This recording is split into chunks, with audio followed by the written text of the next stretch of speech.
Magandang araw ho sa inyo lahat. Ngayon po ay Sunday. It's our prayer and exhortation. Ipapanalangin kita, kaibigan.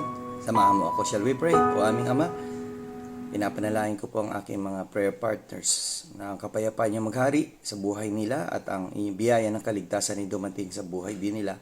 Tanggapin nila si Jesus na maging kanilang Panginoon at tagapagligtas sa pangalan ni Jesus. Amen. Well, let's continue our strong exhortation from the book of 1 Thessalonians chapter 3 and verse 8. For now we live if you stand fast in the Lord. Well, tayo po ay nabubuhay, At nabubuhay tayo sa pananampalataya.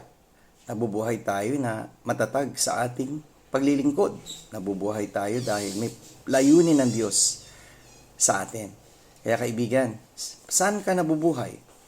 Nabubuhay ka ba para sa sarili o nabubuhay ka para sa Panginoon? Kung para sa Panginoon, sumunod ka sa Kanyang kalooban.